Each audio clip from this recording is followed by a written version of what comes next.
emotionally, has anxiety that's impacting their learning, an IEP is going to go much further and actually provide services to address those needs. Um, so we have a lot of students and that start with a 504 plan, or they're on an IEP and then they move down to a 504 plan. And one way to look at it is a 504 covers a big range of students. It gives them access to their education through accommodations.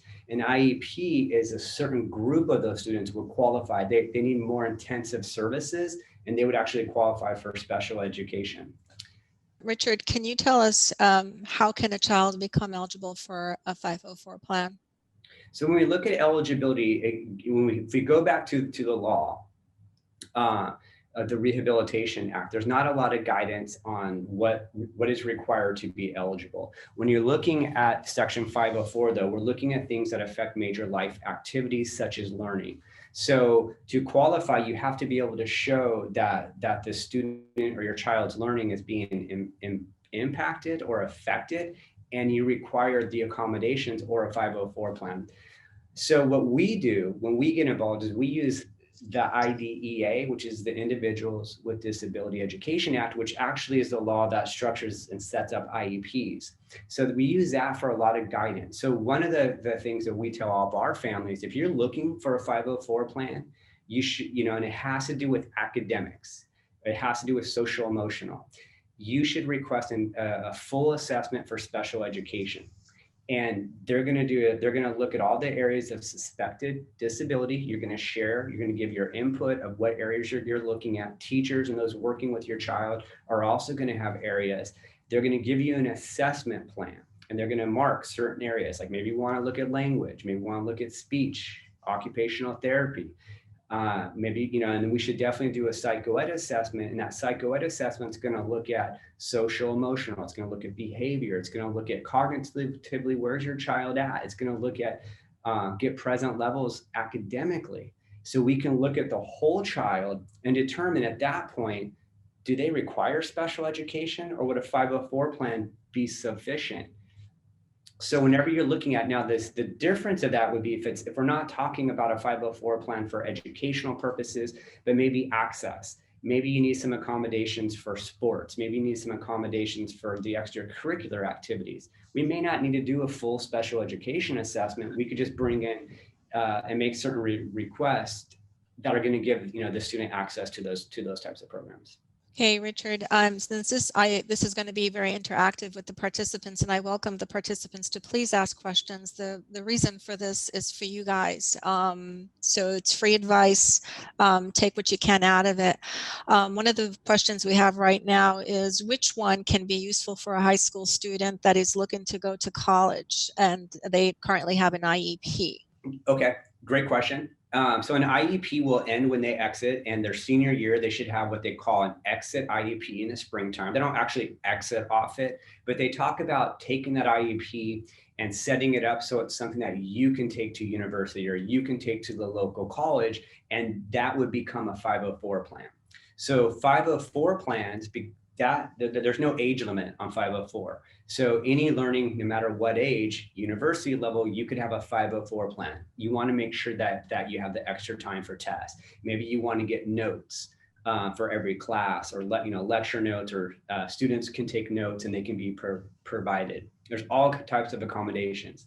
But an IEP is really good, but it is going to turn into a 504 after high school to go. And it's something that you should just ask the IEP team. Talk to them and say, so what do I do with this document? I have an IEP, my child's going to go to such and such college. The guidance counselor, the academic counselor, your program specialist, they should be able to help you with that. But you definitely want to keep the IEP. It just becomes a 504 later. One thing, if I may add, with the IEP, they do have accommodations in a section in the IEP. I would highly recommend prior to graduating high school to get as many accommodations as you or your child deems appropriate for them into that IEP, because when you go to college, the College Disability Department may give you the majority of them. They may give you some of them. It depends on how sophisticated they are and what programs they have available. So I would pile up the accommodations in the IEP with what's necessary for your child. And then when you get to the college level, because they may not offer everything in the accommodations section, at least you would get the majority of what your child needs. Just adding to that really quick, that is very important because when they look at getting accommodations, even for, I know the California bar exam for lawyers is, gosh, they keep changing the dates because of COVID, but I think it's this week or next week. But there's a lot of students that are getting accommodations, obviously, and then they appeal it when they're denied, but they look back to the IEP. They look back to the 504 plans to universities. Did you have a pattern and practice of needing that? Did you actually have it? Or are you just applying for it now? So definitely get all the needed accommodations in the IEP. Very important before you go to university. It'll make it much easier. To add on to that, I know my son Jonathan, who has an IEP and went through college, Mopar College, and they gave him the accommodations. And when he left Mopar College, he wanted to go get his real estate license, and he was able to get accommodations for the real estate test. But they requested a copy of the IEP and a psychoeducational report showing, what the deficits are and why the accommodations were required. I would not throw any of that away. I would hold on to it until you get your children to a place where they're okay, even after college, at least through whatever career that they're looking for. So I would hold on to those documents. I'm going to get to another question because parents are asking. This other question is, what do you find most helpful to prevail against sovereign immunity for schools when special needs children have been discriminated against due to their disability? Read that. Did you say sovereign immunity? Yes. That's interesting. So depending on what the issue is, if we're talking about IEPs, every state has accepted. So not to get too complicated here, but this goes to your sovereign immunity question. The federal government can't force things on states mainly, right? So the IDEA is a funding statute, and it says if you accept these funds, you have to be able to be sued for it. And that's the way that they get around the sovereign immunity is they've accepted money, they open themselves up to liability if they're not implementing or providing the programs or providing a FAPE. The same with Section 504, they have accepted, so you can file suit against these government agencies for violating these statutes. But the biggest thing is when you look at any type of dispute with the IDA or Section 504, usually with the 504 complaints that you want to start internally. There is the ADR process. There's the alternative dispute process with IEP stuff. You don't always have to sue to get to where you need to go. You can get good assessments, bring in outside assessments, and try to work within the system before you go outside of that and actually initiate a legal complaint. Okay, thank you, Richard. I have another question. Parent, I have a 9-year-old who was severely ADHD, and which plan is better for her, IEP or a 504? An IEP for sure. So if you have severe ADHD, it's definitely impacting your learning. It's impacting your ability to concentrate, to focus. So you could be looking at different placements. You could be looking at potential private schools, all being funded by the school district, the different resources that your child needs to access their learning. And a lot of times modifications, there's just a lot of busy work that they don't need to do. So definitely you would want to push for an IEP. You would want a full psychoeducation assessment to look at everything that's impacting your child's learning and then make that decision. But if it's severe ADHD, you definitely should push for an IEP. Okay, I have another question. This one was in the chat box, so I'm going to go to it and then go back to the Q&A box. Current para, I think this is what it says, and if I misread it, forgive me. Where is it? Current para, it seems incomplete. I'm not sure. Forgive me if I don't say it correctly. Current para and told I'm not allowed to read the plans. Is that legal? Jill, if you don't mind retyping this question into the Q&A so that I can have clarity and have Richard or I answer your question accordingly, that would be greatly appreciated. I'm going to go to this other question. I have a child with a current G IEP in Pennsylvania that suffered a severe brain injury, concussion, with severe visual disability and symptoms, which has definitely hindered with the current virtual learning. The school recommended just a 504 with accommodations. Was this the right route? I mean, based on what you, and I'm really sorry all that's happened. No, without looking at what, how they came to that determination, I wouldn't know. But you would want a full assessment.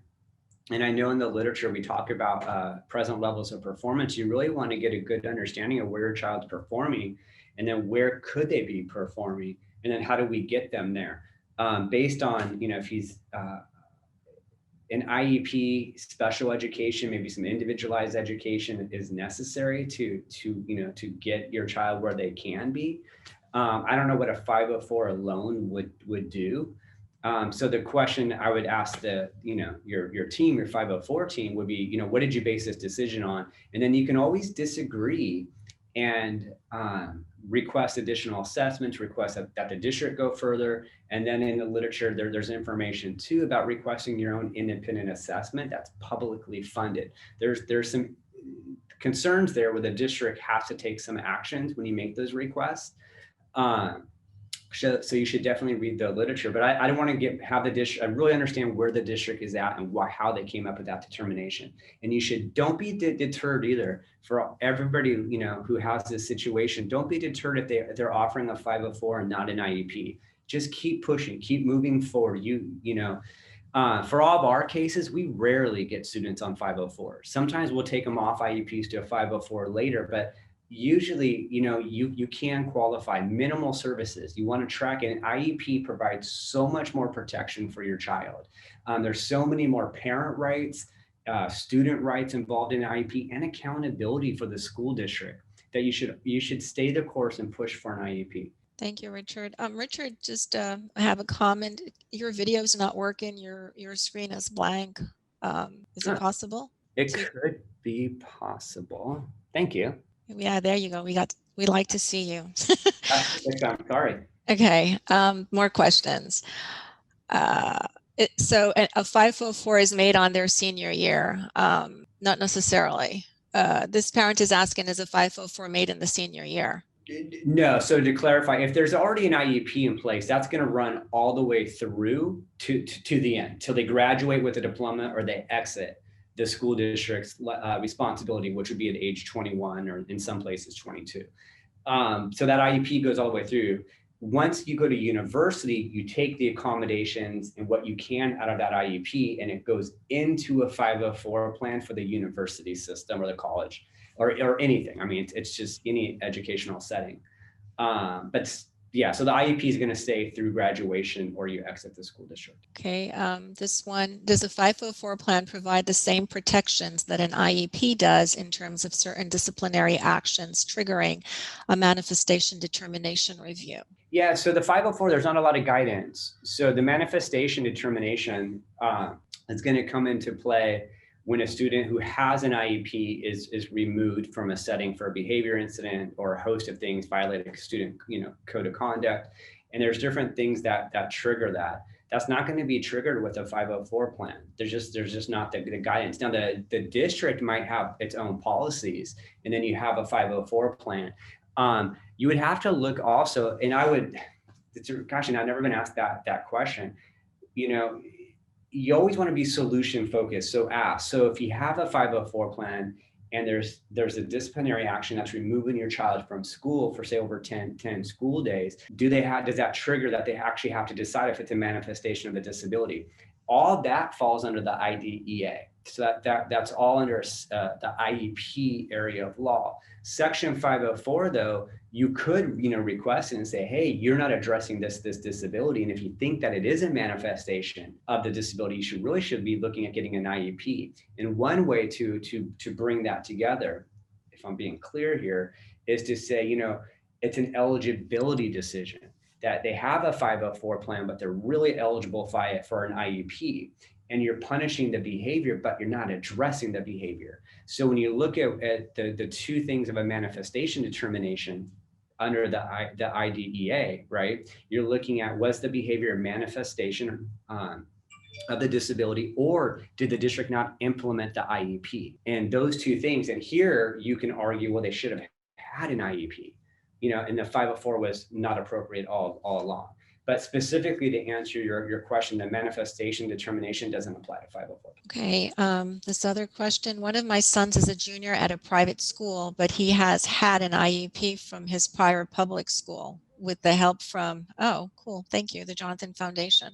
There is an agreement between the district and private school. Today, I received a call from the district saying they want to switch him to a 504 because he is not receiving services from the district or services from the private school. The district refused to provide services once we moved to the private school. The private school will charge extra for any services we add. It seems like a catch-22.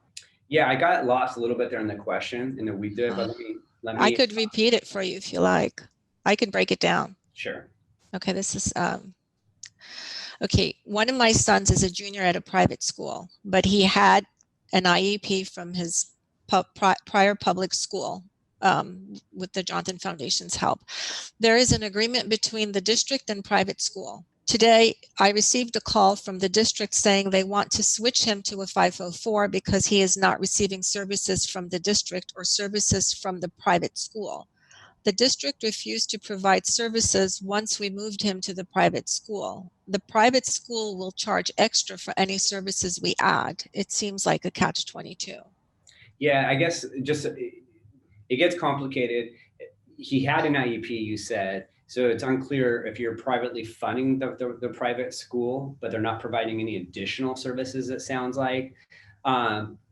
Generally speaking, here's the responsibility. The school district of your resident is always going to be your local educational agency, okay? They're always responsible for at least offering a FAPE to all students. If you choose to privately place, they don't have to provide an IEP. They can provide, it's like an individual service plan.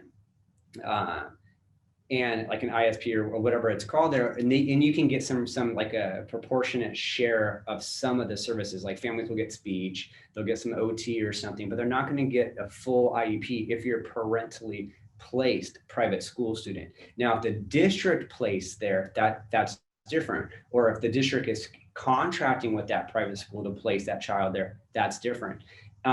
Before you ever exit a student off an IEP, the district is required to do an assessment to make that determination. They can't just say, oh, we don't think it's needed anymore. So they would actually have to do a whole nother triennial assessment in this case, have an IEP meeting and give you a chance to either come back to the district to receive those services or do those assessments, find that your child's no longer eligible and offer a 504 plan.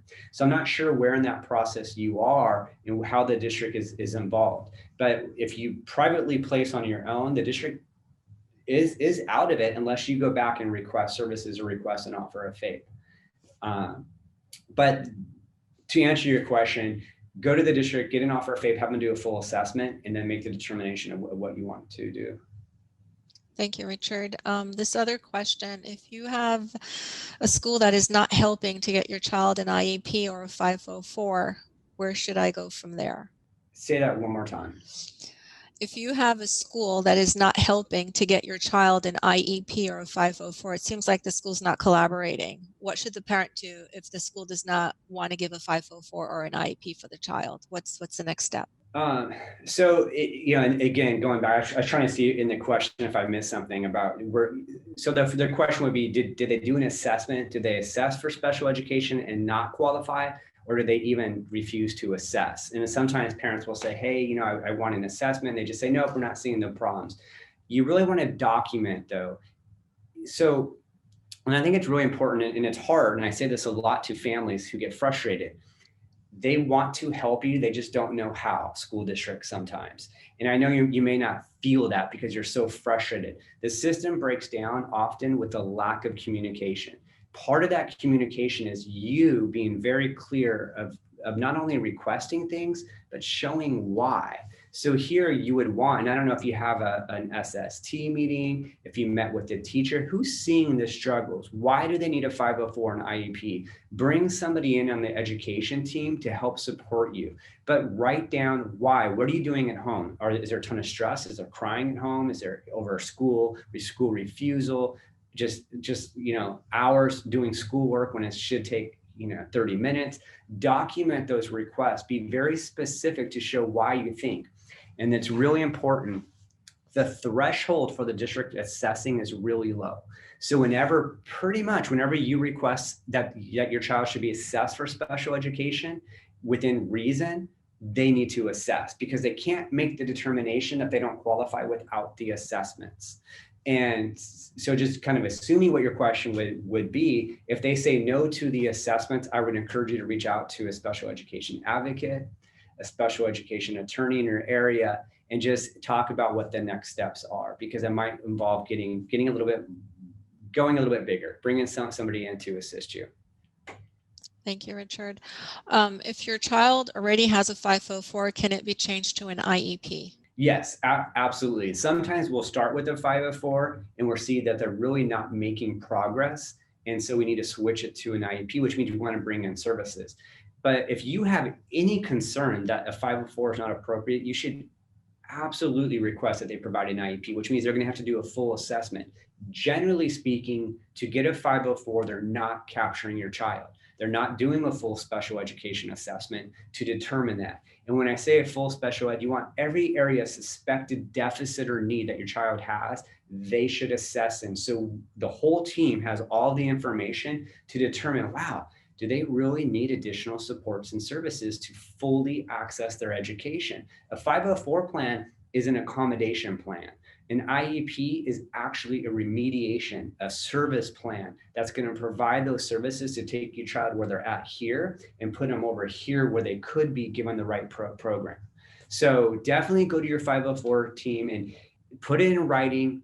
Kind of going back to the last question, why do you want a special education assessment? What are you looking for? Be clear and do not be deterred. I've had a lot of families say, I did request it, and they just kept talking me out of it. Just don't be talked out of it. Say, I want you to assess for special education and related services. List your areas of concern, document it, and just keep asking and keep asking. And then eventually if you go nowhere, then you can talk to an advocate or somebody.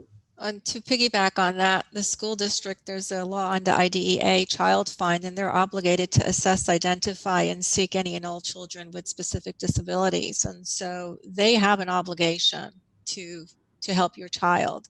So I do agree with Richard. If you're hitting a block wall, it's time to call in an advocate or an attorney to help you navigate that situation better. Here's another one. For twice exceptional students, do you find that GT services coincide well with a 504 plan? What about the IEPs? Yeah, for our 2E kids, we really work hard to get them qualified for an IEP. The benefit in an IEP, and for a lot of the 2E kids that we've worked with, a lot of it's ADHD.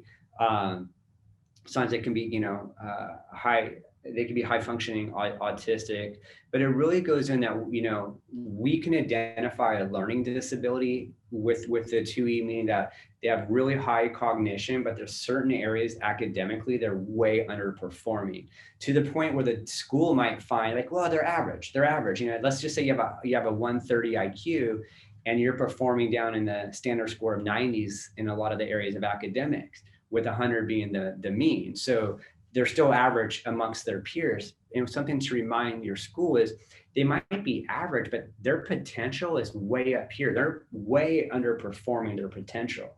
And because of that, we need to address those areas of deficit. Why are they struggling? And to do that, you really need an IEP. 504 plans, if parents are comfortable with them and they feel the accommodations, maybe cutting out some of the busy work that can be distracting, and just focusing in and modifying might be enough. But there's usually something going on that's causing them to underperform, and an IEP would be the appropriate document or the appropriate educational program to address that. Okay. I would like to know if a child has IEP since elementary and the IEP has been somewhat implemented, but your child is now in junior high school and still struggling to read, what can be done? Parent feels that there is more needed. What can be done? Parent suspects that the child has dyslexia as well. That's tough, and I'm sorry that you're seeing that, because that's got to be very tough on your child. A lot of times our students with dyslexia or other learning disabilities have anxiety. What generally happens is, from my experience and everything that we've seen, is in elementary school you get a lot of support from your teacher. There's typically one teacher. Sometimes they'll break out into other groups, but we have one teacher each year carrying them through, and they know that student well and they're able to accommodate. Once they get to middle school, though, they have multiple teachers. They typically are going to have executive functioning issues. They're going to have difficulty organizing, difficulty staying on track. And then what was accommodated in elementary is really gonna show once they're in middle school. So one of the things that you have to look at is you have to identify, does your child have dyslexia or not? And you can request, again, goes back to the assessment, request the district do a full psychoeducation assessment, have them do a speech and language assessment to look at the language skills, have them, if you have anything, and I'm kind of going wide here, but even, an occupational therapy assessment can look at certain areas such as, sensory processing. Are they affected by their environment? Is that impacting their ability to concentrate? If something's going on over here, if the light's too much, it could really matter. So you just bring in the specialist, get a really good understanding of where your child's at, and then you can develop a program to address their deficits. And if they're way underperforming in reading, this is a sad statistic, but it doesn't have to be you. If you're below grade level by fourth grade, there's a 75% chance, or whatever the number is, that you're going to remain below grade level all the way through school. And we teach reading in our schools generally through third grade, and then we use reading to teach. So if they're still performing at the second, third grade reading level, I'd be really concerned. But there's really good remediation programs. There's a lot of great programs. I'm not sure where you're at and what's available, but there's tons of educational specialists that deal with dyslexia, that deal with other learning disabilities. And what you want the school district to do is two things. You want them to put a good IEP in place so your child has access to their learning now.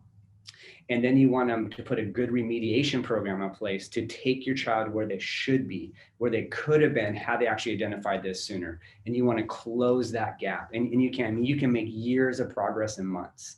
But you definitely need to get the assessments that show where your child's at and what they need. Thank you, Richard. To piggyback on that, there's also, if your child is in junior high to high, there's assistive technology assessments where they have devices and software to help the child access grade level curriculum. To do the testing and get answers is really important. And then the IEP team can better address the needs of the child. This next question is, IEP and MET recommend services in all areas, but I want only one service. Can my child continue in her IEP, or can I request only a 504 for speech? Yeah, we come across this too, and some families, they don't actually want the district to get involved in stuff. So I practice in California. Every state, a lot of the federal law, which is the IDEA, gives states a lot of authority or flexibility on adjusting things. I know in California, you can partially consent to an IEP, so you just consent to what you want. However, in California, there was a case that came out that if it's a material piece of the IEP that you're not consenting to, the district may actually have to file a lawsuit to get you to consent, because they feel that that's what your child needs. Now, you can always not consent at all. And I'm not sure in the other states how that's actually applied, but you don't have to consent to special education. And if you don't want an IEP, I don't want an IEP. I'd rather have a 504 plan, what can we do there? They should be able to work with you.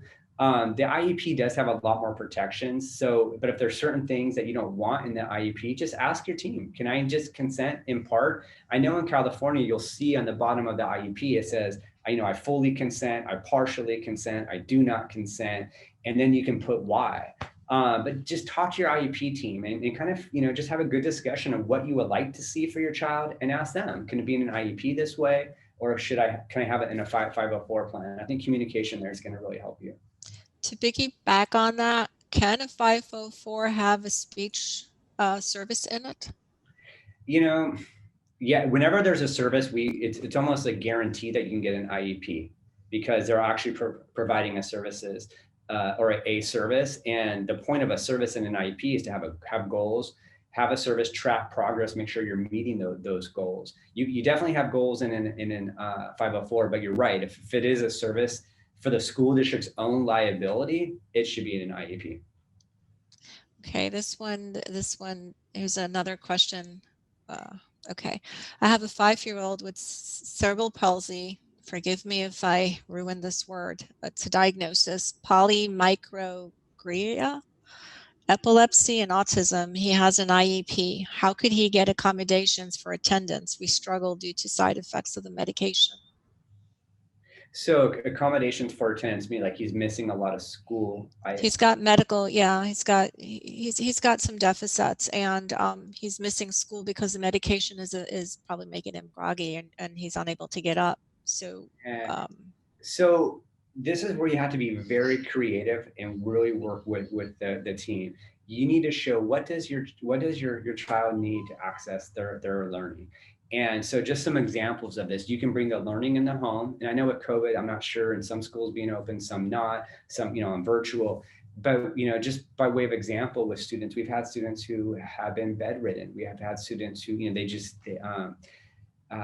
have cerebral palsy and they can only go to school sometime. And we have 2 aides for them. We have a mobility aide, we have a nurse, and then we have an aide that's accommodating all their work. Whatever you need for your child to access their learning. So, and this goes back to section 504, even though you have an IEP, ADA and 504 apply for access purposes, not just FAPE purposes.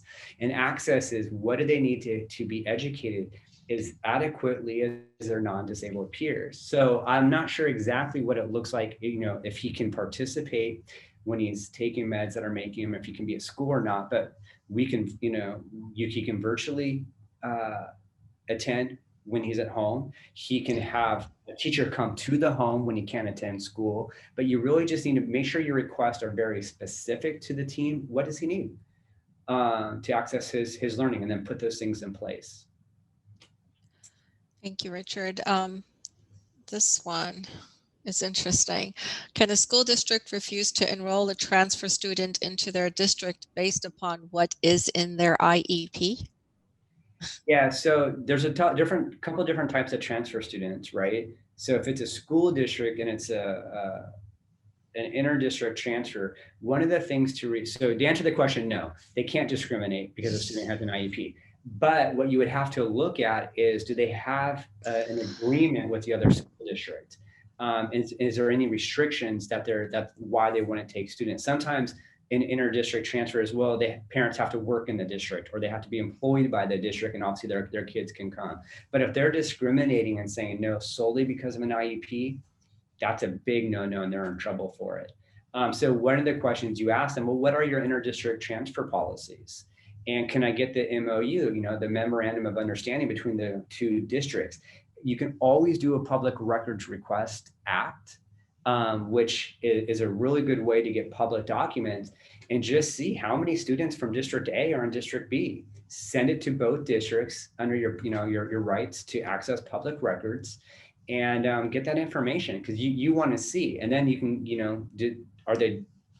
is there a ton of students? Are they really limiting the incoming students? And it's different for every district. So, but to answer your question, no. If the IEP is a sole criterion of why they're refusing it, they violated the law. Thank you, Richard. This next question is, when I started as a para in a new school district after 15 years of not being a para, where I was allowed to be part of an IEP meeting and have access to plans, I was denied. Is it legal? Plus, I'm currently in the process of having a child tested for Asperger's, so I want to know who's allowed to access the plan for transparency. So para, mean like you're a para educator and an aide, and you don't have access to the records, is that? Raja, is that what you're? I'm assuming paraprofessional, maybe, because it's just PARA. I'm assuming it's a paraprofessional, someone trying to help a family. Yeah, so if you're hired by the district to be a paraeducator, that's a very interesting question. So, and again, so I'm going to make an assumption here. If you're a paraeducator working with a child and they don't give you access to the IEP, that's obviously problematic for implementation purposes. However, school districts will generally not have their paraeducators they're not accountable for the goals. They're not accountable for a lot of stuff.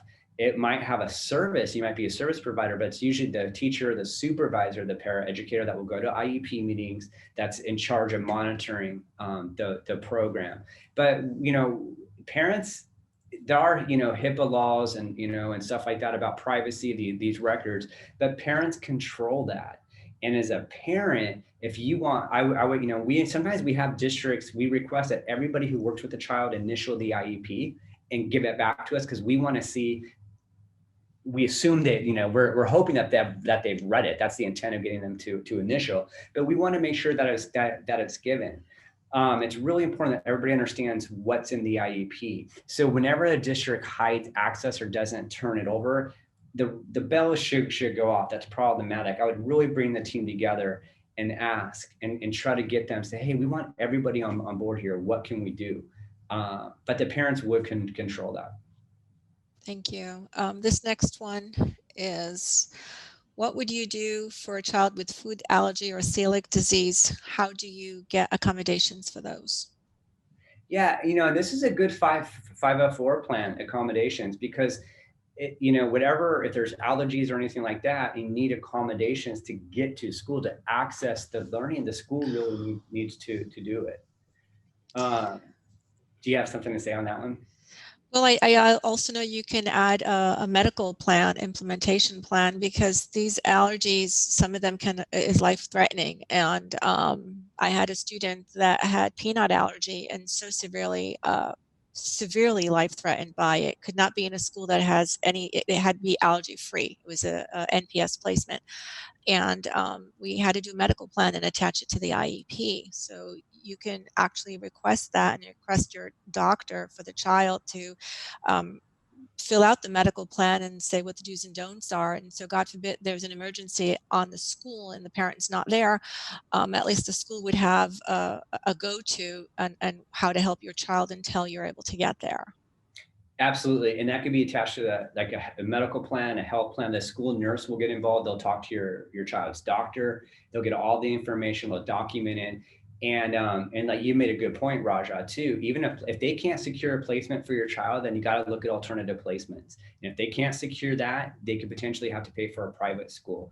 It gets really difficult when allergies are so severe, because a lot of schools don't want to take the responsibility, but they have to keep your child safe. Sometimes, we have it as simple as no food in the classroom, and you feel bad for the other kids, but the child can't have any food around.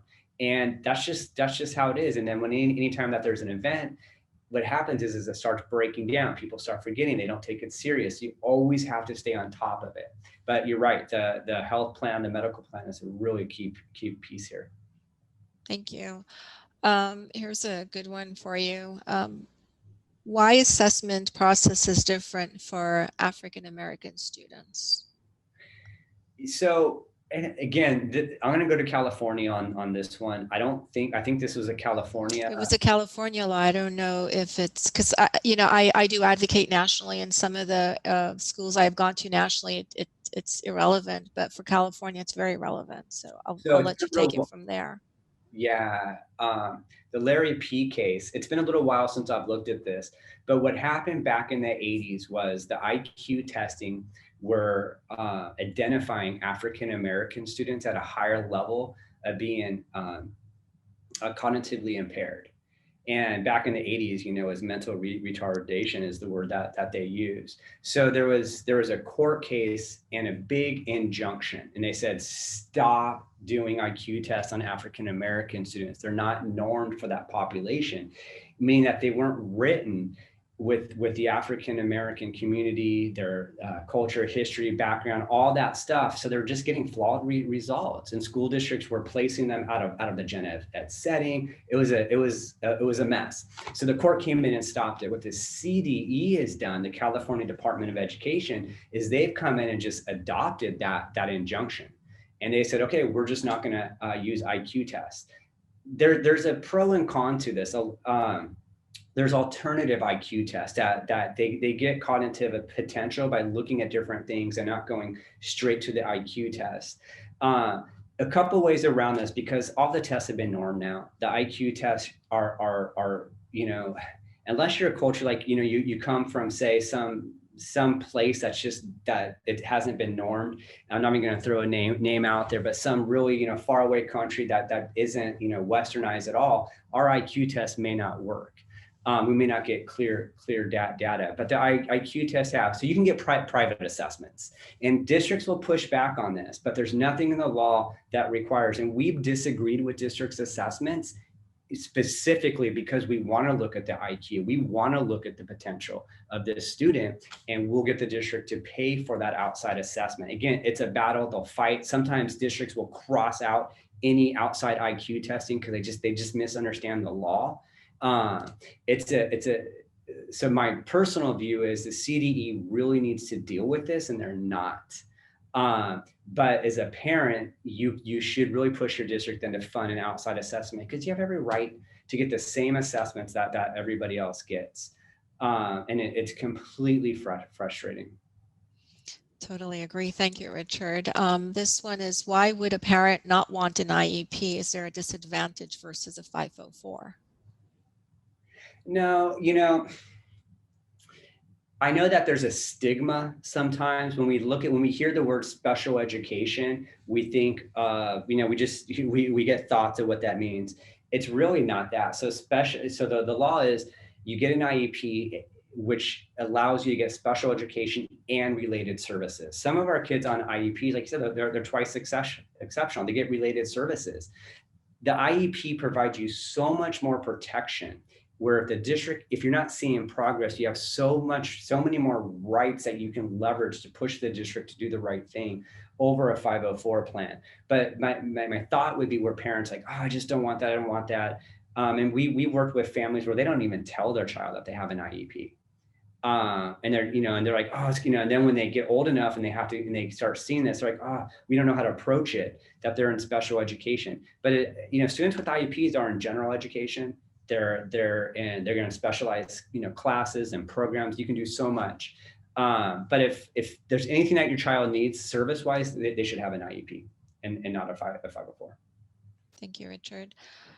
This one, my son has an IEP currently, but was evaluated and missed it by 2 points. I'm scared to have him off an IEP and only in a 504. Advice on what I should do. I'm assuming missed eligibility by 2 points. Yeah, I wonder if they're looking at one of those scores, like the scaled score for like speech and language, I think is one where you need to be below like the 7th percentile. And maybe they're talking, so the district can't have any just. It sounds like they're trying to exit him. He has an IEP currently, but was evaluated and missed it by 2. And I'm scared to have him off an IEP and only on a 504. He may have both. Yeah, it looks like they want to put him back on a 504 from the IEP. So if it's an exit and they've assessed and he missed it for whatever area you're referencing there, the normal response would be to get a second opinion and ask the district for an independent educational evaluation, which is publicly funding that assessment. Now they have 2 choices, and this is in the literature. They can agree to fund that outside assessment, bring some other eyes in and take a look, or they would actually have to go defend their assessment. And that would actually, they would instigate a lawsuit. Or you could just go privately pay. Just go take that assessment that the district had and pay somebody to take a look at it, see if they want to assess in additional areas.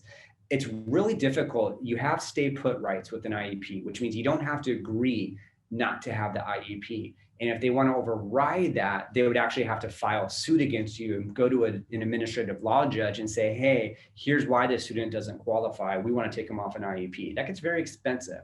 So you have the upper hand now, and I would work with the team and say, hey, I don't disagree. I'm still seeing all these areas of concern. I would really like you guys to further assess in these areas. And this is why the IEP is important. Really communicate with the team, but you don't have to agree. Thank you. This other one is, I have a 5-year-old in kindergarten that was diagnosed with ADHD this year, and I believe he may also be ODD. I have not started the 504 discussion with the school yet. How would you recommend I start the process, and what should I do to prepare for this and educate myself so that I can be the best advocate? That's such an awesome question, because parents, you are your sons and daughters' best advocates, and nobody knows your children better than you. No, that's absolutely true. And it's, you're seeing this stuff early on. There's a great book, and maybe, Raj, I don't know if you guys, I think it's on your resource page on or, the Jonathan Foundation's resource page. It's Rights Law. Mhm. And it's Rights Law. It's the last name of Pete Wright, who's a retired special education attorney. And he has a great website. I think him and his wife run it. A lot of stuff on there. So it's rightslaw.com. It's WRIGHTS. Rightslaw.com. There's a book on there that's From Emotions to Advocacy. And that book, From Emotions to Advocacy, tells you, and it's written, it's a really good book for all parents getting into this, and they want to learn how do you take your emotions and how to become a really strong advocate. It talks about the process, letters to write, what you should request. You should definitely push for an IEP. You shouldn't push for a 504. You should get a lot of accommodations. You should get some early intervention in place here. And you should just build and work with your IEP team over the years to help give your son access to his learning. But go check out that book. I think that's going to help. It would help every family, but especially you, since you're just starting the process. Oh, Omar just posted it on the chat. Thank you, Omar. He put the link for Rights Law in the chat box. Excuse me. The next question is, my daughter has a 504 for anxiety. She has since been diagnosed with ADHD, dyslexia, dysgraphia. The school will only acknowledge her ADHD. My goodness, we are fighting to get them to do a full evaluation. Should I tell them I want an IEP for her ADHD? Seems like they are just trying to add the ADHD to her 504. Is there a sure way to get them to do a full evaluation? Can't get them to email me back about the full evaluation. So it sounds like she's got both, or she wants an IEP. Yeah, looks like that. Yeah, so Yeah. you have an IEP now. They want to add ADHD, but they're not going to give you an IEP. No, You they really, have a 504 for anxiety. She's okay. been diagnosed with ADHD, dyslexia, dysgraphia. The school is only acknowledging her ADHD, so they're not acknowledging dyslexia and dysgraphia, and they're fighting to get a full evaluation because the parents want an IEP for her. Should I tell them I want an IEP for her ADHD? Seems like they are just trying to add the ADHD to her 504. Mhm. They're trying to get a full evaluation. The school's not obliging. What should the Yeah, parents do? it's a frustrating place to be. Stay the course. There's for eligibility for an IEP, it's a two-pronged test. You have to qualify for one of the 13 eligibility categories, and there's a lot of subcategories. So, with ADHD, you qualify under other health impairment, specific learning disability. You can look at for the learning deficits, the dysgraphia, if there's dyslexia. So you qualify for one of the eligibility categories. And the second prong is, by reason of that disability, you require special education and related services. Now, the only way we know if you require special education and related services is if they do a full assessment. So they don't have the information to deny you. So you need to be very clear of, but also remember, there's a difference between a medical diagnosis and an educational diagnosis. So when you're looking at what, like a pediatrician, or they're looking at a psychologist and they're using the DSM-5 versus the Ed code, it's different. Also, we're not so concerned with eligibility. we're concerned with, is the program right for your child? So are they actually providing the services that your child needs to access their learning? You need a special education assessment. You need to list out what areas of concern you're seeing, what documentation you have with it, and then stay the course and say you want a full special education assessment to look at these areas. You want the district to consider your request for an IEP and eligibility for special education, and just stay the course. Don't let them, a 504 plan based on what you're telling me is probably not appropriate. We need services. I agree with you on that one, Richard. We have 17, 18 more questions and we're at the time. I'd like to keep going. Are you able to keep going? Yeah, I can go. I can a go little bit more. I can answer questions all night. I want the parents to walk away with something vital, and these are important questions. Okay, this next one is, my son has a 504 with accommodations of extra time. I originally asked for an IEP, struggles with reading and writing, and did an evaluation and was told since he can do grade level work, just needs more practice. He doesn't qualify for an IEP. I also asked about a behavior IEP, but was told those are more for kiddos in the office every day, and that wasn't him. Can be fine for a week, and all of a sudden he had a bad day or days, but it wouldn't be appropriate. Are these statements true that if a kiddo can do grade level work, even if he struggles, they don't qualify for an IEP? And does the behavior need to be an everyday event for an IEP? Yeah, so quickly, no, none of that's correct what they're telling you. When you look at an IEP, it's not just academics. So the IEP provides, it's going to look at social emotional. It's going to make sure that they're developing appropriately with their peers. It's going to make sure on so many levels. So it's the whole child that we're looking at. So if they're saying, well, he's grade level, he doesn't qualify.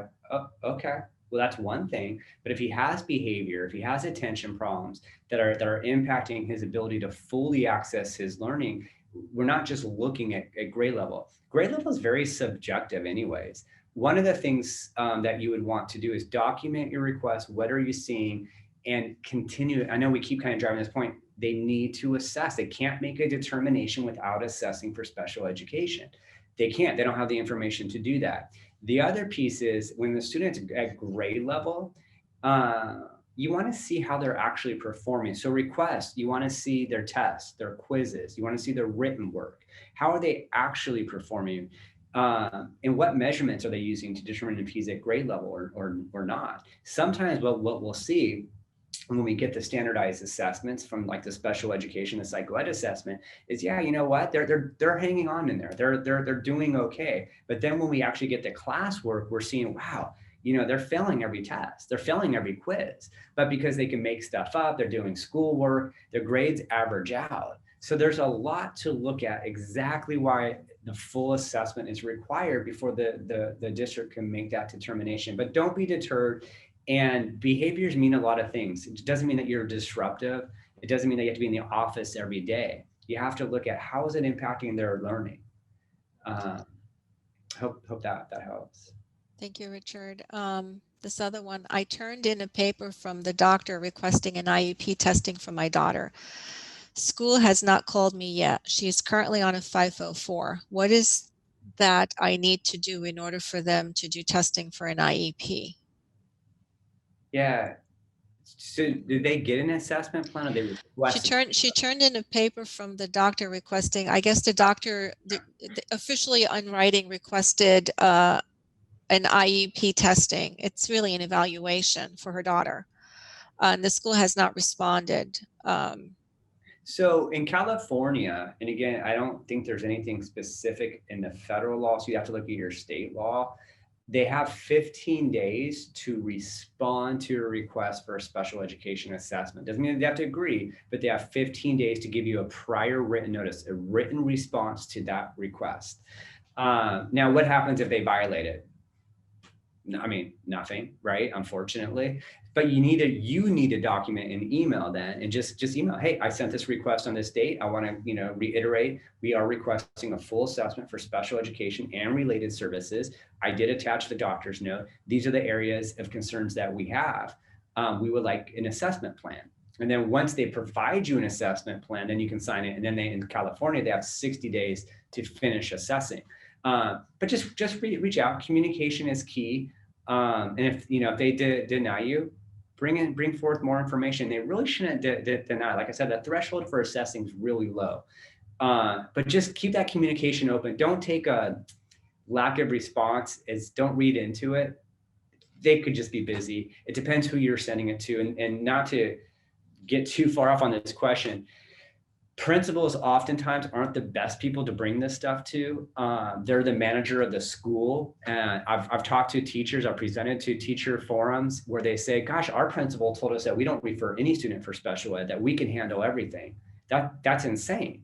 So what you want to do is loop a district special ed person in. Obviously you're a teacher, but oftentimes teachers aren't strong enough to be able to request special ed. Even though the law says that teachers should be able to refer and they have to assess, my experience is they're not in a position to be strong enough to override their administrator says, no, we're not doing it. So they have a special ed department, find out who the special education director is and include them and just keep pushing. It's the squeaky wheel again. Had enough of that during my trials and tribulations with my own two sons. This next question, due process hearings allow remedies for private tuition reimbursement, but I wonder about remedies for families who go to another public school district to seek FAPE. Can families be compensated for moving expenses, rent in order to attend school in the more appropriate district?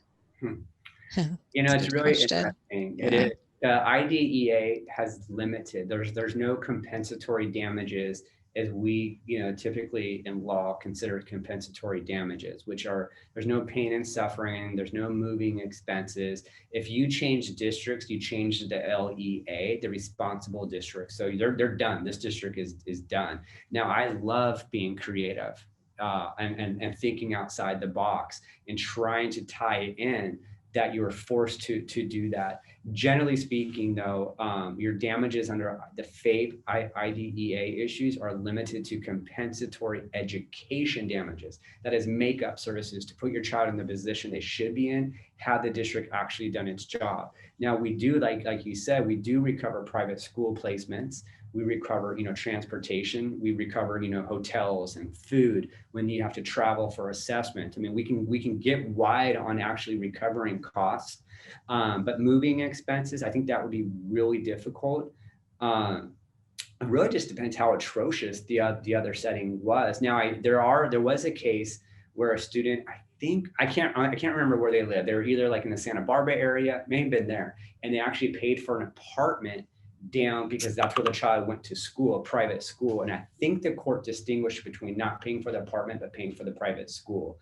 But you can be creative as long as you can tie those damages in. It would be a hard fight. And I'm not sure what attorney and what levers you have, but you would definitely need to talk to an attorney about that question. Thank you. For confirmation, 544 plans, where am I? 544 plans don't get a full psychoeducational assessment, but IEP plans do. What does the assessment or evaluative process look like for a 504 plan? Okay, so let me be clear here. There is no assessment required for a 504. There's nothing in the law. So what we always do is you're going to request a special education assessment. You want the team to do a full special education assessment. Based on that assessment, it can then go towards the IEP, or it can find not eligible and discuss a 504. But the only assessment you should get is a full assessment for special education. Only then can they determine which plan to put them on. But the district might do haphazardly do an assessment and call it a 504 assessment, but nothing in the law, there's no guidance, there's no structure to any type of assessment for a 504 plan. So they confuse that. If they're going to offer a 504 plan, then immediately you request a full assessment for special education and push them and just be honest. Say, well, with this information, we can at least then scratch off eligibility for an IEP if you guys really think that, but let's assess first and get that information. Thank you. I have a second grader with ADHD. How do I start the process with trying to get an IEP? Would that be a school counselor or a social worker? Yeah, so you want to just request, you want to talk, you want to talk to the teacher, see if the teacher can make the request is one way. Like I said, in the law, and I can't remember if this is federal or just California law in the ed code, but you're going to just request. So the teacher can make a referral for special education, and then the parent can make a referral for special education. So you just make a referral. I would ask, and you can talk to the principal, or you can go online, find out in your district who the special education director is. And I would send an email to the special education director. I would copy the principal, your teacher, and I would make a specific written request of the concerns you're seeing, and be very clear that you're requesting a full assessment for special education and related services because of these concerns, and you look forward to receiving an assessment plan and having an IEP for that determination. And go back to that other question about from emotions to advocacy. It's going to tell you how to write this, how to what information you should put in this request. He's referring to the rights law, right? Rights law. Yeah, the link that Omar put in the chat box is what Richard is referring to. Loop more people into your conversation. Copy them, but go to the special education department. Don't keep it within the school site. It'll get lost there. Thank you. With it being so many types of IEPs, which assessment should be asked for a 9-year-old who has been diagnosed with ADHD? So we always cast a wide net with assessment. So as you were talking with our child, find, when they're looking these first assessments, you're really looking at all areas of suspected disability. Sometimes we start small, and then once we get into the assessments, we realize further assessments are warranted once you really understand their needs. But there's, again, that book's going to share a lot of this information from Wright's Law. But you're looking at a psychoeducation assessment. The psychoeducation assessment is done by the school psychologist. That's going to be the big assessment. It's going to look at behavior, social, emotional. You're going to fill out tons of rating scales about your child's behavior in the home, in the different setting. The teachers will fill out these rating scales. Your child will actually take written assessments and get standardized scores. And then you got to look at, if you want to go wide, is there language? Is there speech? Is there any deficit or any concern there? And OT, I know we think of OT with writing, which is true, fine motor, gross motor skills, any mobility, any writing issues. And they take assessments, or they look at pictures and they have to copy the picture. We're really trying to get how they perceive, I know I'm throwing a lot out here, but all of the processing, your eyes, how are your eyes processing, your ears, how are your ears processing? We assess all these things. So you can ask the team, here are my concerns. What assessment should we do? The most common assessments are a psychoeducation assessment, a speech and language assessment, an occupational therapy assessment. Then we go out wide, like Raja, you mentioned before, an assistive technology assessment. We'll look at auditory processing assessments. We'll look at vision therapy assessments. We can go wider, but the psychoed is the big one. And then sometimes we have to go wider from there, but bring your concerns to the team and see what they say. But they can't just say no. It has to be in all suspected areas of deficit is what they're looking at. The standard psychoeducational assessment covers cognitive, social, emotional, behavioral, and academic. You start with that. After that, and depending on school records, test scores, what the parent sees the child struggles with, what the teacher sees the child struggles with, then you can go on from there and also take it into consideration the test results of the psychoeducational assessment. You can come up, maybe there's more testing that needs to be done in certain areas. So that's the basic way you start, and then it branches out from there, like Richard was just stating. Next question. Did you want to say something, Richard? I think maybe just a few more questions. Sure. Okay. I'll do a few more. Whatever we don't get to, we will answer them and post them. They will be answered. This one says, what do you do if you feel like your child is not improving with the IEP? And that's a common question. So an IEP, right? It's the education program that's designed to allow your child to make access. They don't always get it right. And oftentimes you're not going to see that progress. But again, this is why an IEP is so important. You have a lot of rights and a lot of ways to push this forward. So you want to look at the goals, and you want to look at, are they achieving their goals? What data are they using? Maybe they haven't identified all areas of need. So, you know, if we got involved, we would look at, when did the district last assess? Maybe we need new assessments, or maybe they recently assessed, and then we need to look for outside assessments. You're at this stage where you need to get more information. So the IEP is not working. Now you need to answer why. And that's done through assessments, either district assessments or your outside independent assessments, to go deeper and build a better IEP. Thank you. If a 7-year-old first grader has been diagnosed with sensory processing and mild ADHD, is an IEP or a 504 plan most appropriate? Virtual learning has made it difficult to truly assess whether these issues will affect academics versus just environmental. In-person looks very different than virtual. It does. You know, we always push for an IEP, and because it's just the better. It gives you a full understanding and the protection. And when you're looking with ADHD too, as they get older, you're going to see executive functioning. You're going to see those type of deficits, how they organize, how they plan, how they access their learning. They're going to need supports. Accommodations are not enough. They're going to need support of a resource teacher. You know, there are some really good programs out there that provide intervention, and I would push the district to provide outside intervention to address these weaknesses, even the sensory processing. There should be services for that. It's going to be outside of the school district, most likely. So an IEP is definitely the right document, again, just based on the information that I have. But I would push for that. Thank you. This one, my child has a 504 plan, tested and qualified dyslexia in 2019 in Texas. But during our quarantine, I worked with her one-on-one, and I see her struggle in math and ELA. Should I ask for a full evaluation, or should I request more accommodations? 504, is there a limit? Yeah, so 504 is their limit, I'm sorry. Yeah, I know Texas, what I've heard is it can be a little bit difficult with the IEPs.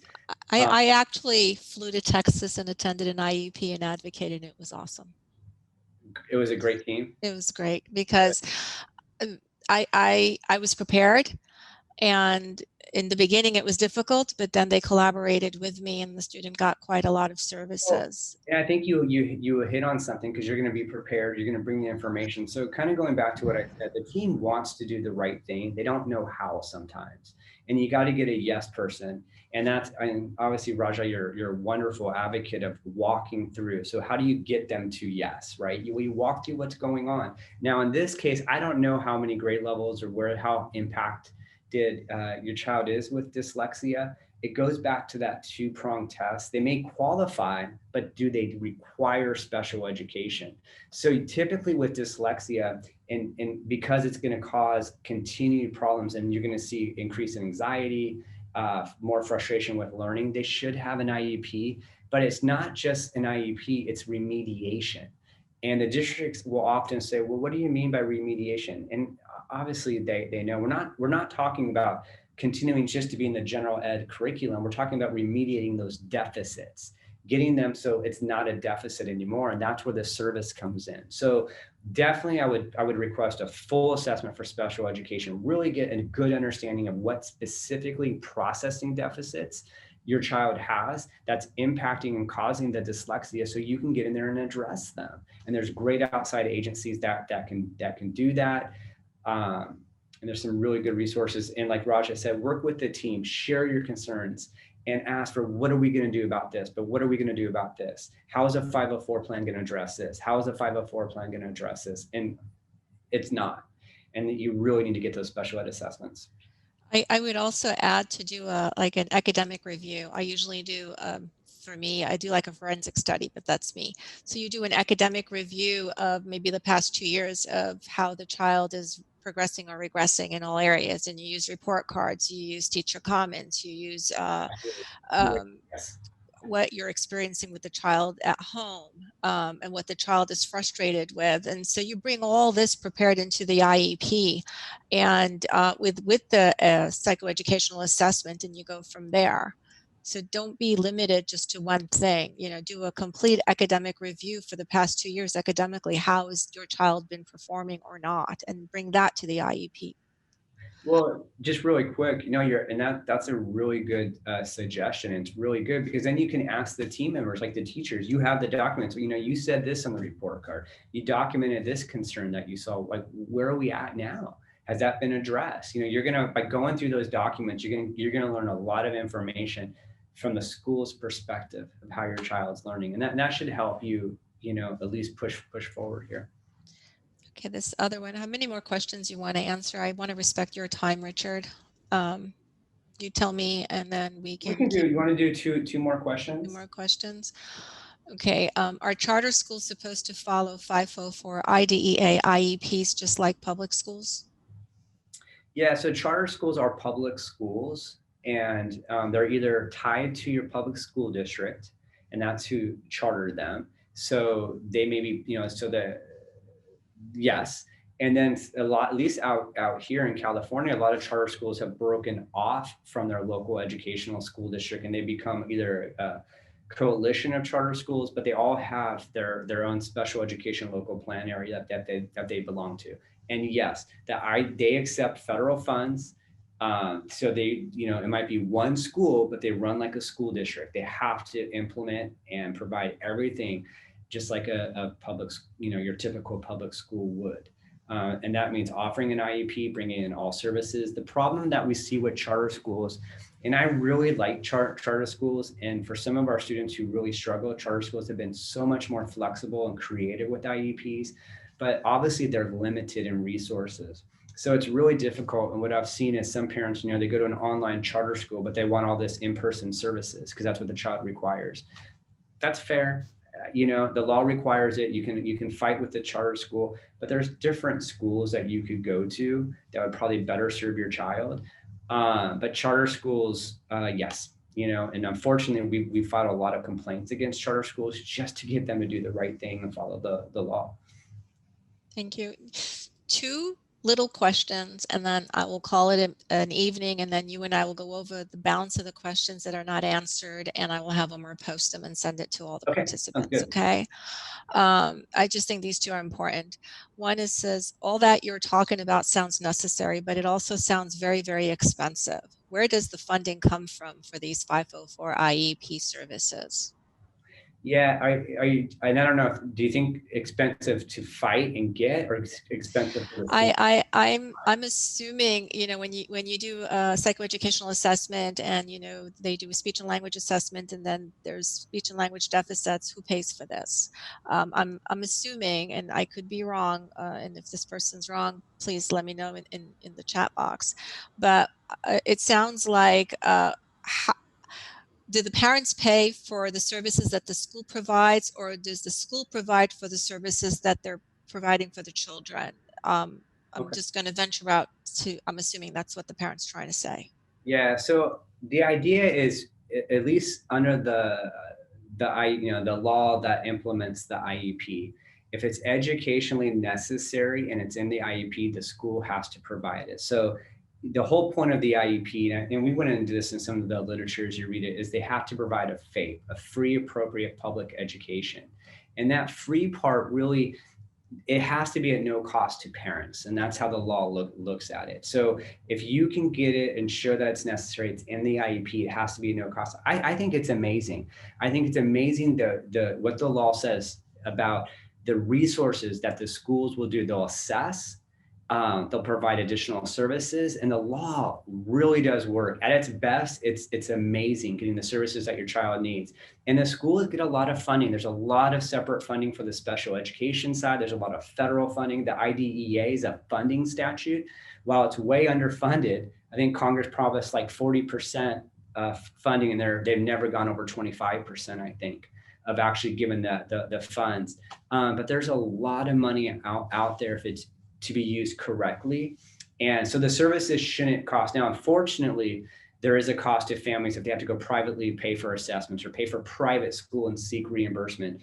The inequity in the law is just devastating. If you can privately pay and then seek reimbursement, it's a much easier journey, and it's really heartbreaking. But working in collaboration with the team, Roger, you had a great experience going out to Texas, working with the IEP team. They will do what's right. If you know, and it's just, If you're educated and prepared, they will. If you're not, they're going to play with you. That was my experience in Texas and Seattle, the same thing. And you just need to do your homework, do your research, put a book together and, of, you know, all the report cards, all the evaluations, the standardized testing, teacher comments, and historically look back and see, is there a common denominator amongst all these documents? And that's your red flag. And if you go back to the school and you say, here's my homework, here's what I did, here's what IDEA 2004 Act says, and that link is in the documents with Richard's presentation that you guys downloaded, and it has a world of information available to you. If you're prepared, they will collaborate. If you're not prepared, they're going to say, you know, whatever their budget is, because it's all about budgets, how much they're going to give, but they'll limit it according to whatever the principal states that this is what they're going to give for this family. So it's very political, and it's very difficult, and it's extremely frustrating and very emotional. So just be prepared when you enter these IEPs. This is the last question. And then Richard and I will answer the balance of the questions, and Omar will post them. We'll send notifications. This one says, my child has an IEP and I want him evaluated for dyslexia. The school said that they have to wait 3 years to reevaluate. Is this true that I must wait 3 years for an evaluation? no, it's not true. So going back, the threshold for assessing is really low. So what the law would say is the district needs to assess every 3 years unless agreed upon, you know, between the district and parents to assess sooner.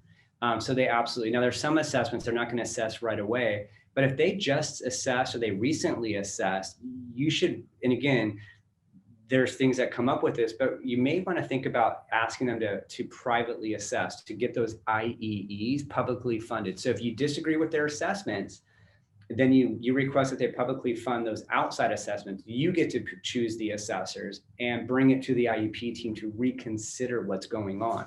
Now there's potential consequences there, and it's in the literature where the district may have to initiate a suit. But to answer your question specifically, the district doesn't have to assess, but you can agree together to assess more frequently than every three years. Now, if you did hit a roadblock there, your option would be to just, you know, file a lawsuit against the school district to get them to assess. But I think that if you work with them, and one way would be to say, hey, you know what, if you're not going to assess, we're going to have to request these outside assessments, but we'd rather just have you to, you know, to reassess. And I kind of throw in this multiple angles here, but the other, do you really want the district to reassess? If they assess and you weren't happy with it to begin with, you may want to look to an outside assessment, that independent assessment, because those outside assessors are going to go deeper to really fish out what's going on. Thank you, Richard. We went almost a half hour beyond our hour. I want to thank everybody for attending. Thank you so much.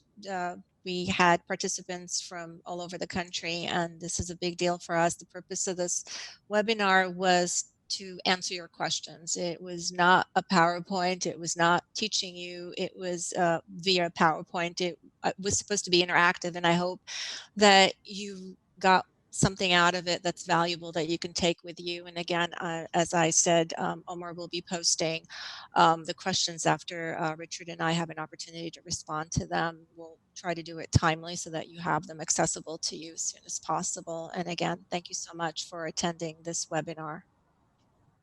Yeah, and just really quick, thank you to, you know, we really enjoy sharing this information, trying to get to as many questions. Stay positive. There's always a solution to be found. Work with your team, keep asking questions.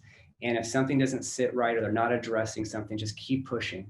And there's a lot of support out there. And I look forward to answering the questions that we didn't get to. So and one other thing, we are a nonprofit and we're not asking for any money for anything for this webinar. We were supposed to hold a fundraiser, but due to COVID, it was canceled. If you're able to, we'd appreciate any donations. No, doesn't matter what the denomination is. Every little bit helps. I appreciate the participants. Thank you so much, Richard, for being part of the board of the Jonathan Foundation. Thank you, Omar, for moderating and helping us out technically. Omar is my son. He is a 504 student, and he's a huge success, as is Jonathan, my younger son. So appreciate everybody's participation. Have a blessed day, and reach out if you need anything. We're here to help. Thank you.